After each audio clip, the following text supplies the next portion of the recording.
अगर इस देश का कोई अगर सच्चा नागरिक है तो उन सब के ऊपर सबसे ज्यादा अहमियत अगर किसी की होगी तो भारत के संविधान की होगी। और भारत का संविधान एक ऐसा संविधान, इस संविधान की सबसे खूबसूरत बात देखिए कि ये भारत का संविधान उनके भी काम आ जाता है जो दिल से भारत के संविधान को नहीं मानते हैं, कि भारत के संविधान को बार बार पढ़ने से आपका कष्ट जरूर दूर हो सकता है और आप इस जीवन को बेहतर बना सकते हैं।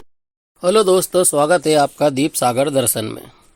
आज हम इस वीडियो में भारत के संविधान और जो संविधान दिवस है उसके बारे में एक ऐसी रोचक बातें जानेंगे जो शायद आपने पहले ना सुनी हो ना जानी हो। तो शुरू करते हैं। बाबा साहब अम्बेडकर ने संविधान के संबंध में एक विचार व्यक्त किया था।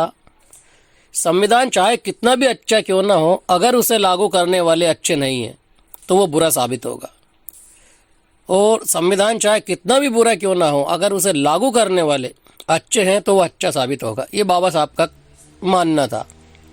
यानी संविधान एक निर्जीव वस्तु है जो कि पूरी तरह से मनुष्यों के व्यवहार पर निर्मित या मनुष्यों के व्यवहार पर चलेगा। अच्छे लोग होंगे तो अच्छा साबित होगा, बुरे होंगे तो बुरा साबित होगा। प्रत्येक राष्ट्र का एक लिखित संविधान होता है जो उसके मार्गदर्शक आदर्शों और शासन प्रणालियों का सारांश प्रस्तुत करता है। हमारे देश के लिए खासकर भारत का संविधान ही हमारी भूमिका जो आधार देता है। इसके अतिरिक्त ये न केवल राष्ट्र की विविधता, विविध संस्कृतियों को मजबूती से जोड़ता भी है, बल्कि नागरिकों के अधिकारों और स्वतंत्रता को सुदृढ़ बनाने का काम करता है, उन्हें सुरक्षित बनाता है और विभिन्न सरकारी एजेंसियों के बीच एक संतुलन भी बनाए रखता है। ये भी एक कुशलता का प्रमाण है। इनमें उन शासन प्रणाली का समावेश है जिसका राष्ट्र में होना चाहिए और वे आदर्श जिनका उसे पालन भी करना चाहिए। भारतीय संविधान को अपनाने के उपलक्ष्य में 26 नवंबर को राष्ट्रीय संविधान दिवस, यह संविधान दिवस राष्ट्र विधि दिवस के रूप में मनाया जाता है। 26 नवंबर 1949 को संविधान का अनुमोदन हुआ और 26 जनवरी 1950 को ये लागू हुआ। इसे और विस्तार से संविधान पर प्रकाश डालते हैं। यानी एक वैचारिक प्रक्रिया थी। भारतीय संविधान सभा की मांग करने वाले पहले व्यक्ति 1934 में एक भारतीय क्रांतिकारी और क्रांतिकारी कार्यकर्ता एम.एन. राय थे। उसके बाद भारतीय राष्ट्रीय कांग्रेस ने संवैधानिक सुधारों पर श्वेत पत्र का आदेश पारित कर दिया और 1935 पर आधारित अधिनियम के द्वारा इसमें और देशों से कानून लाकर कुछ अपने कानून जोड़कर एक हस्तलिखित संविधान जो कि एक अलग ही शैली में लिखा गया। इसे बनाने का जो विशेष समय है वो भी आप समझ लीजिए। सटीक रूप से तो हम कह नहीं सकते, लेकिन भारतीय संविधान में इसे तैयार करने में जो समय लगा था उसका 2 वर्ष 11 महीने 18 दिन लगे थे, और इसमें जो रुपये खर्च हुए 6.4 मिलियन रुपये खर्च हुए थे। इसके पहले मसौदे में जो पहला मसौदा था संविधान का 2475 संशोधन किए गए थे।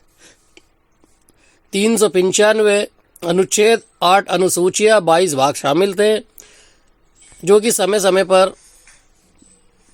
अपने हिसाब से संशोधित होते रहते हैं। दुनिया का सबसे लंबा संविधान यदि कोई है तो भारत का संविधान है। भारत दुनिया का एक लोकतांत्रिक देश के रूप में, साथ ही बहुत बड़े जो लिखित संविधान के रूप में जाना जाता है। ये संविधान दुनिया का सबसे लंबा संविधान है। मूल संविधान की जो हमारी कॉपी है, जो सबसे पहला संविधान लिखा गया था, वो भारतीय संसद के पुस्तकालय में हीलियम भरे बॉक्स में आज भी मौजूद है, जिसकी मूल प्रतियां बिल्कुल जो ओरिजिनल जो बनाने वाले थे वो वैसी की वैसी हुबहू रखी हुई है, जो कि प्रतियां जो स्याही का ऑक्सीकरण को है उसे रोकने के लिए बनाई ताकि उसमें कोई भी परिवर्तन ना हो। भारत एक गणराज्य है, प्रभुत्व से संपन्न गणराज्य है, जो कि हमें धारा 1935 में भारत सरकार के द्वारा ये अनुमोदित करता है, और इसकी आधारशिला भी 1935 एक्ट ही रखी गई है भारतीय संविधान की। ये एक राष्ट्र का परिचय है, राष्ट्र का प्रतीक है। 26 जनवरी 1950 को अशोक का सिंह चिन्ह देश का राष्ट्र प्रतीक बन गया। 4 एशियाई सिंह शक्ति, साहस, गर्व और आत्मविश्वास का प्रतीक है। यानी ये वही अशोक के सिंह है जो कि अशोक का इतिहास इस देश से छिपा दिया गया था। लेकिन संविधान और राष्ट्र के जितने भी प्रतीक हैं उनमें कहीं ना कहीं अशोक को आप चक्र, अशोक के सिंगों को आपको देखने को मिल जाएंगे। भारतीय संविधान का जो जनक है, भारतीय संविधान के मुख्य वास्तुकार है डॉक्टर भीमराव अंबेडकर जी हैं।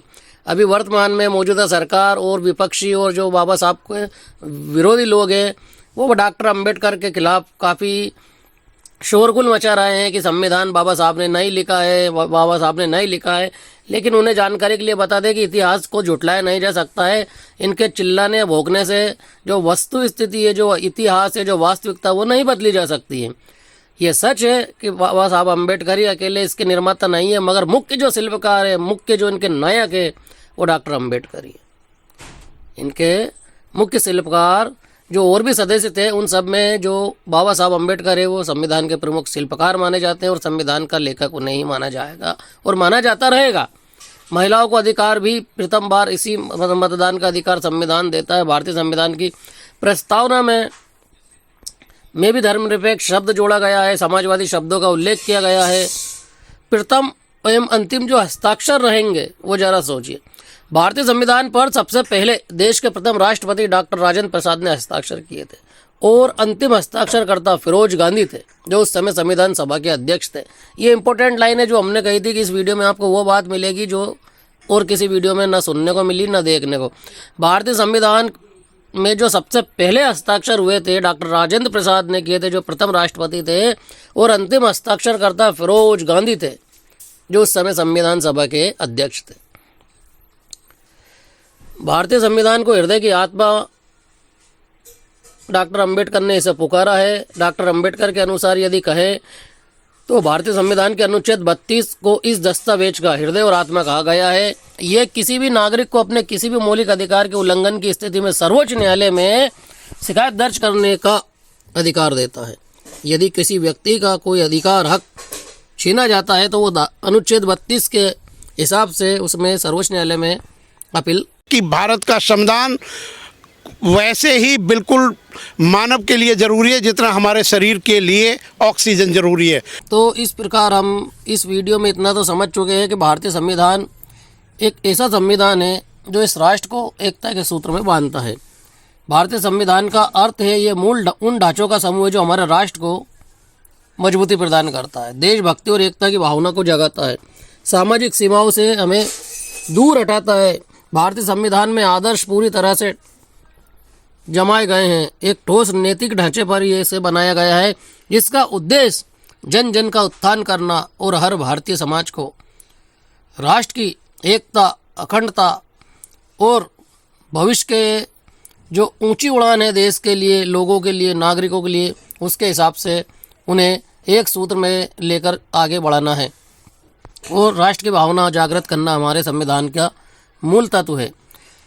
नया संविधान अपेक्षाकृत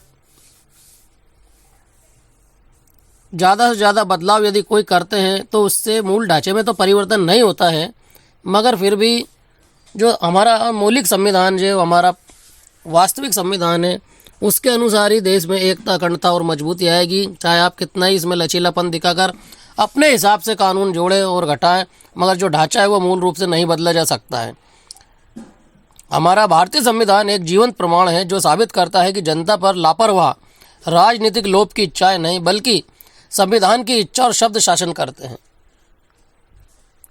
डॉक्टर BR अम्बेडकर के अनुसार केवल ये एक वकीलों का दस्तावेज नहीं है, ये जीवन का माध्यम है और इसकी भावना हमेशा युग की भावना है।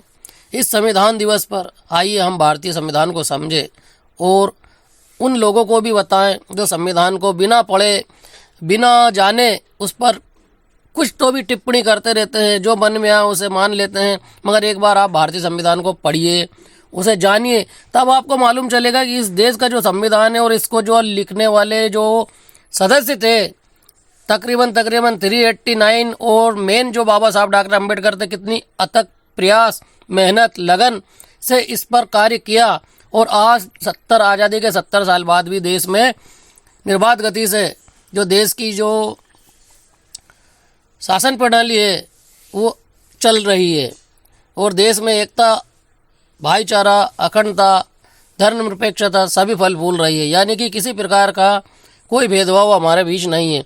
तो ये उन लोगों की, उन सदस्यों की, बाबा साहब की कड़ी मेहनत का नतीजा था जो ये संविधान आज भी हमारे लिए लाभकारी और हितकारी साबित हो। मुझे आप लोगों को देखकर ये लग रहा है कि ये 5 साल 10 साल छोड़ो, आने वाले 1000 सालों तक बाबा साहब के संविधान को कोई हाथ नहीं लगा सकता।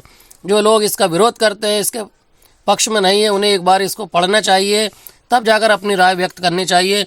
आपके संविधान पर क्या अपनी राय है, वीडियो में, कमेंट बॉक्स में ज़रूर हमें बताइए, ताकि लोगों को भी इसके बारे में जानकारी मिल सके। वीडियो में इतना ही। यदि आप चैनल पर नए हैं तो चैनल को सब्सक्राइब कर लीजिए, वीडियो को लाइक और शेयर कीजिए। धन्यवाद। जय हिंद।